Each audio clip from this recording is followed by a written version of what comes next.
Hello and welcome to another exciting screencast. It's been a gap in your life, I'm sure, since you watched one of these, and I hope the one I put together for you here is helpful. Employment search this time of the year is something that begins to creep in people's consciousness at an ever-increasing rate, and it's hard to balance all the demands of your program, your personal life, your practica, etc., and then you've got this thing that's looming. Coming time to graduate, which is awesome. You're ready to go, but ready to go to what? And that sense of what next always increases people's sense of apprehension. And begin to wonder, like, how do I find a job? What do I do? And so this little screencast is one of multiple resources which are available to you. I'm going to be focusing on the resume, a little bit on the cover letter, but largely the resume, knowing that for any employment search, it's going to be a combination of those four things: resume, cover letter, interview, and really just the timing. You might be an exemplary science and math teacher, but the school really needs someone who's going to coach wrestling that particular year. So they might take someone who fits that role over you. So there's never a clean and neat set of answers on, so who should I have for my reference? Who should I include this or should not? You never really know, because the person on the other end is going to be applying their particular set of filters for that particular job that they're thinking of hiring.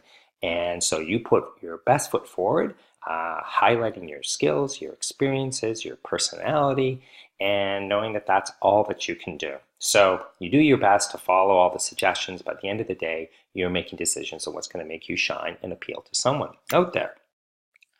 There are, as I've said, a number of helpful resources. I shared a link to this employment handbook about a year ago. It comes from the PPC from 2015. I wasn't able to locate online the electronic one from last year. I assume there'll be a new one which will be released and produced this year. They've been largely consistent over the last few years, and in these handbooks is an overview of how to apply to boards, or what it'll begin to look at least, and information on resumes, reference cover letters, interview tips, all of those kinds of materials that are there to provide you some measure of guidance and clarity around what you're to do. At the end of the day, though, you are the one applying to boards and or individual independent schools, organizations. It's not always easy. It's like you're going out there and find employment. So all of those employers have distinct processes that you need to take time to learn about. So for example, I would suggest that sometime over the next couple of months that you take some time and begin to, if you're thinking about applying to boards in the GTA or wherever it is, that you do some online searches. Each of the boards will have, as these links here provide, instructional sheets. How do you apply to the specific school board? Each will have similar but distinct processes with similar but distinct requirements around cover letters and how you upload perhaps your practical reports and things like that. But that material is available for you online, and good places to start to begin to consolidate that, much akin to when you're applying, for example, to universities. So the focal point, as I say, of this particular screencast is on resumes, a little bit on cover letters, and so here we'll go. So you want to update your resume, of course. No more, absolutely no more than 2 pages. It won't be read.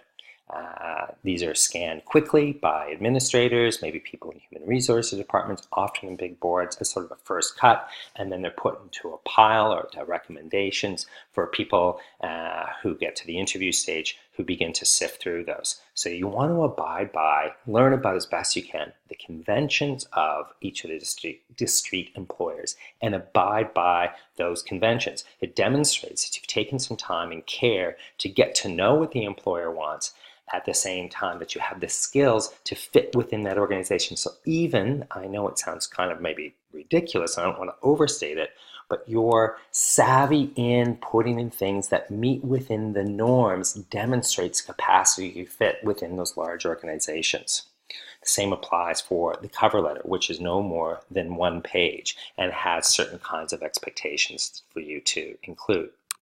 So other options that you can either include as reference points into your resume, or can be supplemental at point of interview, are things like an employment dossier.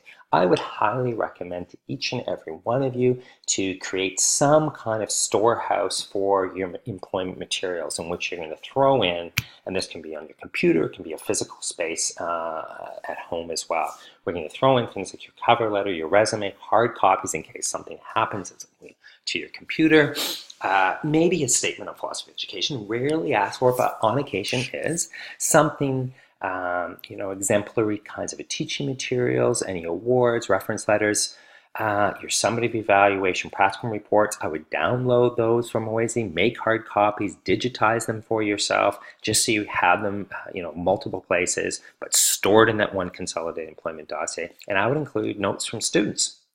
Again, you can digitize those or keep them in hard copy. In terms of using them as a point of an interview, I've seen people bring in an employment dossier and go over it at painful length. And one person almost lost their job because they weren't reading the visual cues in the room, which suggested they didn't know how to read the visual cues in the classroom well, because they took us through a laborious exercise on a Friday afternoon, warm day, and he had the job in the first half hour and began to lose it over an hour later, plotting us through. So, an employment dossier, though, a storehouse of resources that you can, prior to the interview, easily access, recall to mind, these are really great, vivid examples. You can bring it to your interview and have it ready to share if desired. Some people, as it suggests here on this slide, create an actual physical dossier to maybe have a few copies, either that they drop off. Those tend to be less successful, I'd say, but if you like. But certainly to bring into an interview, have it beside at your ready. If it seems opportune or appropriate, or you're invited, sometimes people say, can you show us an example of it? And they mean a physical example. You have it there ready at your side. The process of collecting, curating, consolidating this employment dossier always is advantageous in the moment because it keeps fresh and clear and concrete in your mind the illustrations of and evidence of your experience. Similarly, some people have moved to e-portfolios, just an electronic version of the employment dossier. Provide you a couple of links there of examples and instructions on how you might want to do that. Again, all this said, these are additional, these are not minimum requirements, and I think they're more to me about the process of consolidating and thinking about your materials more than I would take the time to share. Certainly if you're applying to an overseas, though, great way to share additional exemplary practices just by sending someone a link to know who you are. Okay, so the resume itself. That some of you may stumble over this and feel that awkwardness. I think it's not uncommon, this notion that you're marketing yourself. But you are. You are thinking about how it is that you best self-promote without sounding boastful or excessive. Certainly don't over-aggrandize your skills or experience. Don't overstate. But not that being said, don't minimize or hide. They've never met you. Your pieces of paper, your resume, your cover letter are ways in which you're trying to communicate some measure of excitement, your personality, your commitments, your hard work, your creativity. So don't mask those or minimize those, but also don't, overstate them or be too personal. Tone you'll pick up by reading multiple examples which are available to you, and I have confidence you have a sense of what is appropriate for school context already. Concrete specific things, again, just to emphasize, no more. This is not your curriculum vitae. Sorry for the email coming in. Your curriculum vitae, this is your, sorry, I'm just closing my email. This is a resume, 2 pages. They won't look at it more. And again, if you go along, it is evidence that you're not abiding by. You haven't taken the time to find out the conventions, or you're not abiding by them. Again, same with these like cutesy fonts, or people say, should I put a photograph in? 100% not. What distinguishes you is a substance of your experiences and your skills, not the cosmetic presentation of it. Be very careful about formatting. I would strongly urge you to get multiple people to review and give you feedback on your resume and your cover letter. I miss errors all the time in my own documents, and any error caught is again an expression of care and comment could be read as a comment on your professionalism. So these want to be letter perfect. Most of you, in terms of structure, most of you will want to record your items from most recent to least recent. It depends really on who you are and what you want to foreground. Of course, be consistent with your language in terms of verb tense. Use throughout. So that be very consistent. Again, you'll see that in the example shared. Buzzwords is a tricky one, but I do think that people are, when they're looking for them, they say, oh, what are the latest kind of priorities that a board has? And you may even want to pick that up when you're looking through how to apply to a specific board. See if you can ascertain through the vision of the school board what those priorities are, and make reference to those in your cover letter and your resume, but do so in a way that you give evidence of understanding, not just kind of trite conclusion that person's going, oh, okay, great, you've read the website. How does that look? How did that if it's about equity or differentiated instruction or success criteria or global citizenship, whatever the elements are that you want to foreground, how have you enacted those priorities, not just including them as terms. For some of you, this next little piece, the focus is on teaching. Really, where you may have some academic publications and some other work that's as an accolade, always think about, okay, how does this demonstrate my readiness for class? They're hiring you to teach, not to be a researcher, not to be, an entrepreneur or so forth. Both of those are attributes, but you need to make explicit the link of how entrepreneurship, innovation, or research are attributes for teaching in a school context. So there's multiple ways to cluster your experiences and skills. The OASI handbook provides this page, which is sort of this generic kind of template. I think it's pretty standard.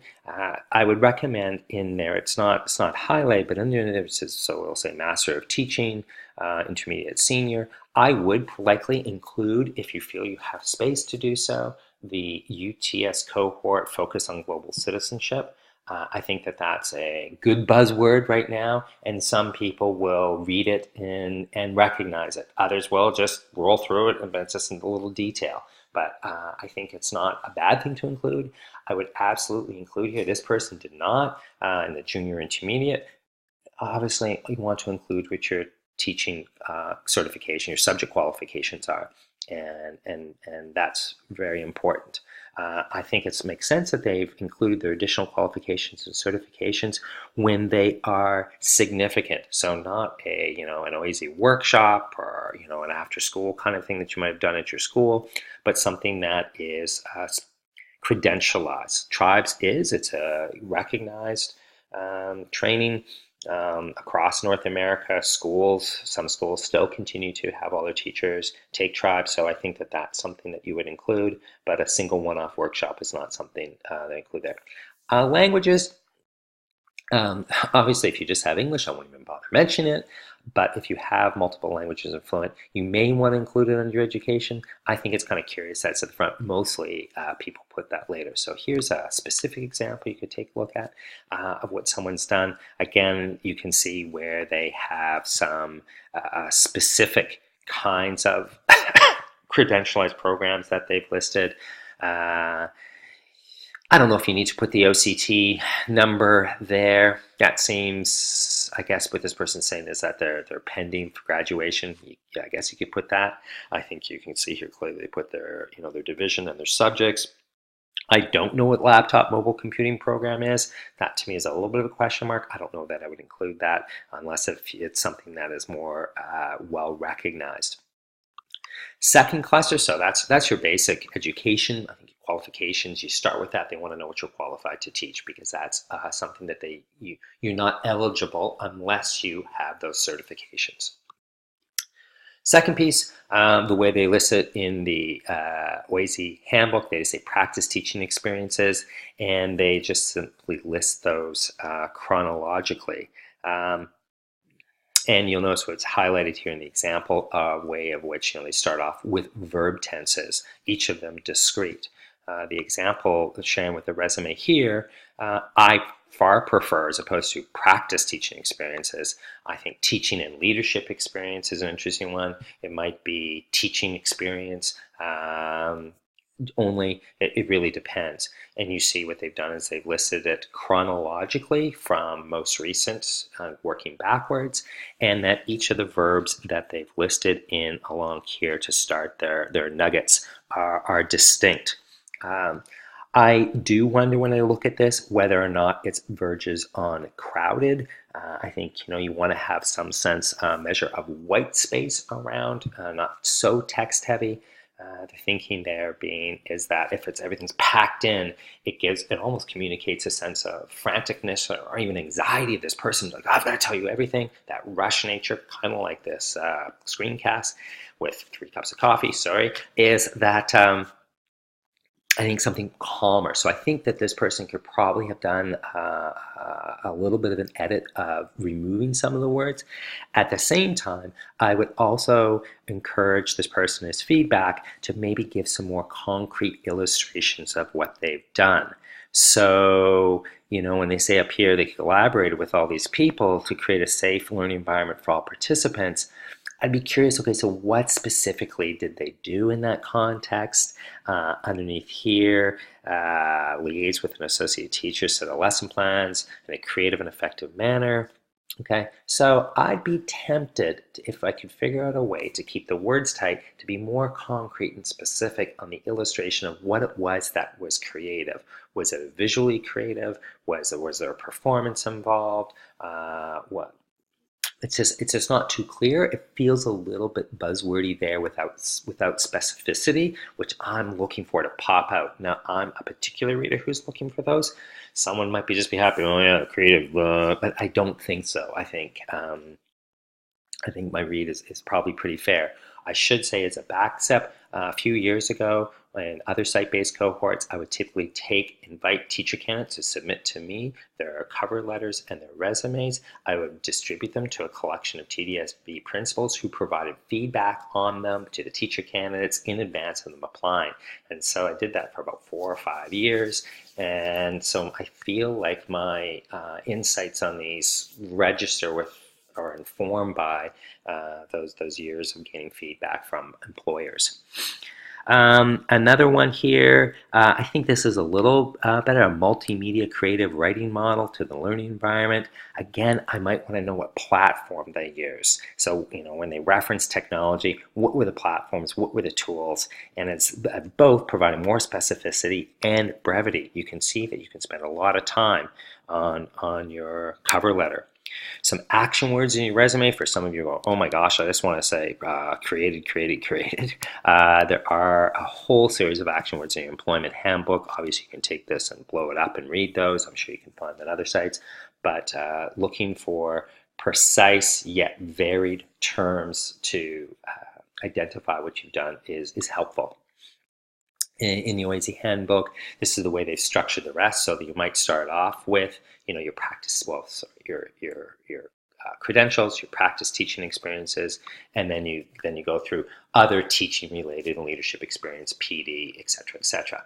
I think that's again pretty standard to use those as the set of nuggets, and then underneath each you would list the qualities. So again, the example, continuing with the one of Eric Crawford, you'll see that that's what he has done, although he has listed it as teaching and leadership experience, and it's just continued on through. One small comment, you'll notice that there's a lot of relevant and interesting things. This person has a varied background, which is really interesting to see and well highlighted. Again, though, so for all the listings so far are 3 little nuggets, and in this particular one, they've listed a 4th. I don't know, and a coach at the end to make that the lengthy one. I don't know. I think I would again look as a way to reduce that, just create a little more space. I do very much like the way that they have structured, though, the position, the date very clearly, the where, the organization and where in geographically, and then they've kept very consistent the visual. So it's nice, it's clean, it's accessible. I can scan it quite quickly. I can just look at the highlights, and if I want to, I can dig deeper down into the details if I so choose. But I might just want to read the service things. Oh, they've been a photography specialist, a coach. Oh, that's all super interesting. Now, continuing on with that, after they've gone through the teaching and leadership experience, then Eric has broken down additional elements in all these areas. Personally, I think that this is maybe an example of overabundance. I might put this as additional relevant experiences, combine the volunteer and the additional. It feels like the additional experiences look more like certifications and things that they've, say, Dean's Honor List almost feels like not an award, but accomplishments. So in this area, I might say additional relevant experience and achievements, and cluster these together.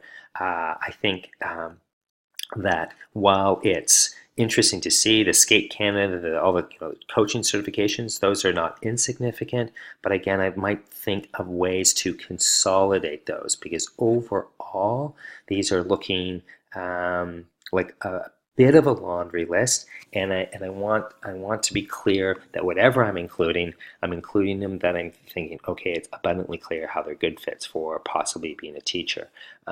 These ones up here in terms of PD, the ones from UOIT, these are probably like your OISE workshops. You might include them, you might not. It really depends on the aggregate abundance of materials that you have to include, and whether or not you feel that there's some gaps that you want to fill in. But whether or not you went to the Safe Schools training or the Science and Tech Camp, Be Wary, Be Wise by OECTA, there may be other more significant things. I'm not saying don't include them necessarily, but there are lesser, right? Under the computer skills, I think absolutely you want to include those kinds of ICT or technology or whatever it is how you want to foreground that. And they put in the interest. I'd say the interest comes down to how varied you've been able to communicate. In many ways, I think I already know that this person clearly has a background in photography and painting. I think they have a background in skating. I don't know about yoga and cheerleading necessarily through the things that they've listed, but many of these attributes or interests are already illustrated in the activities that they've done. I know that they have a lot of arts kinds of backgrounds. So, and what it does is it leads to an omission, a significant omission that I can't believe that this was even posted as a recommended, because this is where I found it online, a recommended resume, because they don't have the references. You absolutely want to put your references, and you want 3. That's the norm. Can be a faculty member and 2 from the field, as listed there. I think you're looking for some aggregate combination. You absolutely want to have someone for all 3, who's seen you teach and know you well. So when you're thinking of who are the best people to be your references, always ask their permission. Either electronically is kind of nice. In person perhaps, but electronically gives them a chance to sort of think about it. And I believe it's important or essential for you to ask, are you comfortable providing me with a strong or a positive reference, and directing them to things that you want them to highlight in your reference, I think is a good idea. Would you be comfortable providing me with a strong reference for a position I'm applying to X or Y school or organization? If they feel there's hesitancy, or if you're not confident in providing you a strong reference, people will say, sure, I'll provide you with a reference, but it may not be, a tepid reference is condemning. So don't necessarily think, there's a principal who came into my classroom for 15 minutes, I'm going to ask them to be a referee. If it's a very light relationship you have with them, in the reference check, they're going to ask anywhere from 3 to 10 questions. It really depends on the organization. And if it's just a 15-minute interaction and they say, well, I don't really know, it doesn't reflect that about you. It doesn't reflect well on you that you've selected a referee because of their position, power, and authority, who really doesn't know you much. So oftentimes it's your associate teacher who are your best referees. Now, surely you're including your practicum references, your practicum reports, and you think, oh, well, that's a referee in and of itself. Not necessarily, because there might be a strong ringing endorsement that comes across in your in the practicum report, but nonetheless, that's the best person who can speak with greater specificity about your experience and who's watched you grow, who's seen where you've been very professional in your encounters and have had a real approach of ongoing learning. So I think having your associate teacher, at least for one, if not two, is not a bad choice. It might be another person in an organization you've worked as a tutor, or you've worked as, I don't know, in a camp context. In those less classroom-related observation things, they're giving you more professional kinds of assessments of your character, of your ability to interact with youth. So, you want to mix, you want to think of the varied, but you really want to think about who's going to speak most passionately, persuasively about who you are as a teacher. And the last little point on this slide in terms of referees, be sure to connect with your if you can, let your referee know every time you're up for an interview. So you might have asked them to be a reference a year ago, and you continue to apply. Send a quick email to the referee, say, let you know I've applied to this position, I have an interview coming up, I just want to check that you're still okay to be for a referee, and confirm their contact information.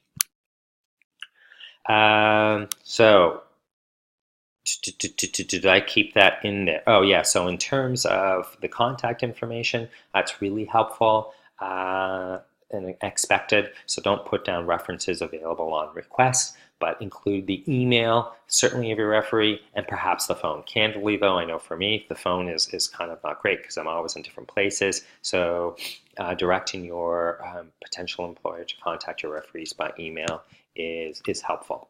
So cover letter. It's going to be much quicker. I think you're pretty familiar with the standards of those. And again, there's other materials that have been provided to you and will be provided to you on the cover letter. No more than one page. I think that what you want to do is you certainly want to highlight in your first paragraph your teaching qualifications. I've heard a number of times principals say, just bold those, my teaching subjects are, and highlight those.